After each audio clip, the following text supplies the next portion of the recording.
блаженном успении вечный покой подаст Господи вождям и воинам на поле брани, за веру и Отечество жизнь свою положившим, и сотворим вечную память.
Дорогие братья, сердечно вас приветствую с этим замечательным днем.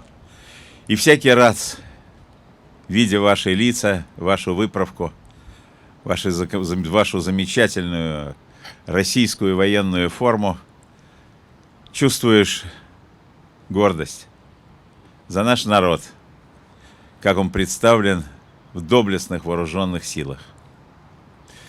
Но, конечно, одно дело маршировать, другое дело защищать Родину.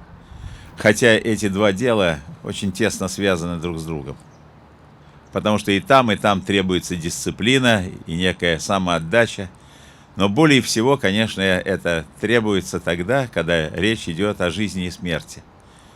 Когда речь идет о существовании самой нашей страны. И долгие годы мы наслаждались миром. И, наверное, слова патриарха в этот день в то время прозвучали бы не актуально, но сегодня мы знаем, что защита Родины – это та реальность, с которой сталкиваются каждый день представители наших вооруженных сил. И вот дай Бог, чтобы никакая внешняя сила, никакие внутренние противоречия не смогли ослабить нашего Отечества. Сегодня Россия играет уникальную цивилизационную роль в мире, потому что мы являемся вызовом тем страшным тенденциям, которые направлены на разрушение человеческой нравственности, которые направлены на разрушение самого святого и заветного, что лежало в основе создания человеческой цивилизации. Удивительным образом, Россия в каком-то смысле сегодня является фактором, удерживающим весь мир, всю современную цивилизацию от той страшной деградации, которая может привести к окончанию человеческой истории. Всегда на России была особая ответственность за мир, за существование людей, за существование мира. И эту ответственность наша страна так доблестно осуществила во времена Великой Отечественной войны, сыграв решающую роль в разгроме фашизма и в освобождении Европы и всего мира. Вот дай Бог, чтобы и сегодня Россия обладала бы тем духовным, нравственным потенциалом, а вооруженные силы той военной мощью, которая бы стояла на страже как нашего Отечества, так в каком-то смысле на защиту всех тех, кто не желает жить под игом тех самых псевдоценностей, которые против самой человеческой природы, против истории, против культуры, против идеалов рода человеческого. Особая роль у России сегодня. И осуществляя эту роль, я бы сказал, это служение, в первую очередь она опирается на свои вооруженные силы, которые обеспечивают независимость и свободу страны, и которые являются грозным предупреждением всем, у кого хоть может возникнуть какое-то желание расправиться силой с нашим Отечеством. Мы все глубоко уважаем наши вооруженные силы, любим их. Я говорю это от лица народа, от лица церкви.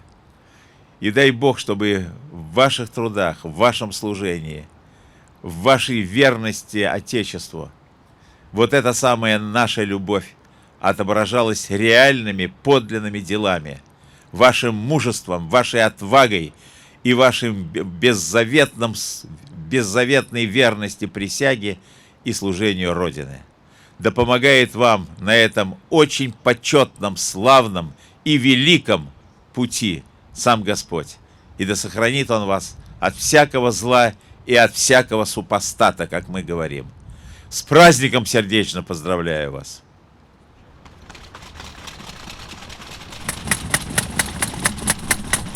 Дорогие владыки, матушки игумени, отцы, братья, всех вас сердечно приветствую с этим замечательным днем. В эту победу были вложены и силы Русской Православной Церкви, и жизни очень многих наших архипастырей и пастырей, которые не столько на фронте, сколько в тылу, или, осуществляя поддержку партизанским отрядам, осуществляли свое служение. Сегодня от нас с вами требуется тоже очень многого, я бы так сказал. Мы несем ответственность за духовное состояние народа, а значит и за его способность отличать добро от зла.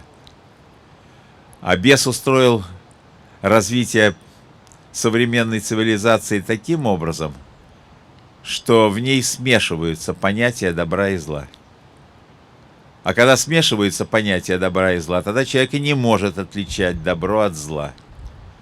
И, может быть, для кого-то покажутся избыточными мои слова, но поверьте, мир встал на этот путь, и ничто не остановит этот путь от движения вот к этой страшной цели, кроме одного, самого Бога. А к Богу церковь обращается с молитвой о спасении всего рода человеческого, о спасении и сохранении нашего Отечества и, конечно, о сохранении в единстве наших рядов. Я всех вас благодарю за то служение, которое вы несете и в Первопрестольном граде, и в иных местах, и выражаю надежду на то, что и в это судьбоносное, непростое время церковь окажется достойной тех замечательных святителей, священнослужителей и мирян, которые в самые непростые времена и годы истории нашего Отечества вносили свой, может быть, в духовном смысле самый решающий вклад в свободу, независимость и благосостояние нашей страны. Пусть это служение миру, людям, но в первую очередь Отечеству нашему со всей определенностью и со всей силой отобразится в нашем с вами скромном служении. Всех вас сердечно поздравляю с праздником. Спаси Господи!